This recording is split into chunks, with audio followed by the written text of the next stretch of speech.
بسم الله الرحمن الرحيم. الحاقة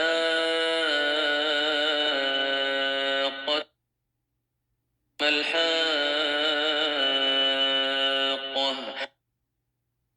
وما أدراك ما الحاقة كذبت ثمود وعاد بالقارعة فأما ثمود فأهلكوا بالطاغية وأما عاد فأهلكوا بريح صرصر عاتية سخرها عليهم 7 ليال و8 أيام حسوما فترى القوم فيها صرعا كأنهم أعجاز نخل خاوية فهل ترى لهم من باقية وجاء فرعون ومن قبله والمؤتفكات بالخاطئة فعصوا رسول ربهم فأخذهم أخذة رابية إنا لما طغى الماء حملناكم في الجارية لنجعلها لكم تذكرة وتعيها أذن واعية فإذا نفخ في الصور نفخة واحدة وحملت الأرض والجبال فدكتا دكة واحدة فيومئذ وقعت الواقعة وانشقت السماء فهي يومئذ واهية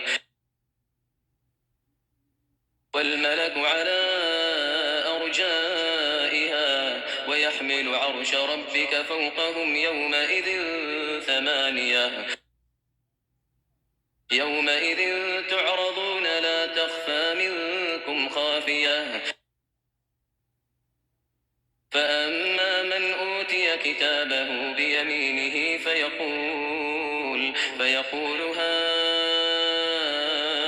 اقرءوا كتابيه إني ظننت أني ملاق حسابيه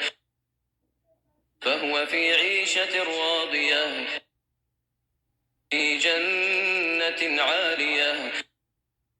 قطوفها دانية كلوا واشربوا هنيئا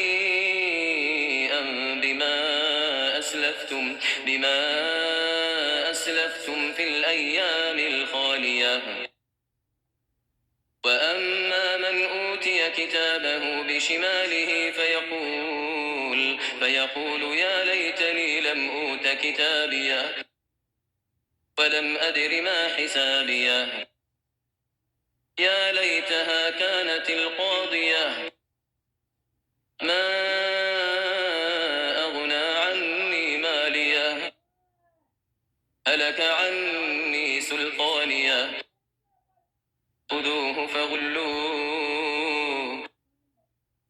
ثم الجحيم صلوه ثم في سلسلة ذرعها 70 ذراعا فاسلكوه إنه كان لا يؤمن بالله العظيم ولا يحض على طعام المسكين فليس له اليوم هاهنا حميم ولا طعام إلا من غسلين لا يأكله إلا الخاطئون فلا أقسم بما تبصرون وما لا تبصرون إنه لقول رسول كريم وما هو بقول شاعر قليلا ما تؤمنون ولا بقول كاهن قليلا ما تذكرون تنزيل من رب العالمين ولو تقول علينا بعض الأقاويل لأخذنا منه باليمين ثم لقطعنا منه الوتين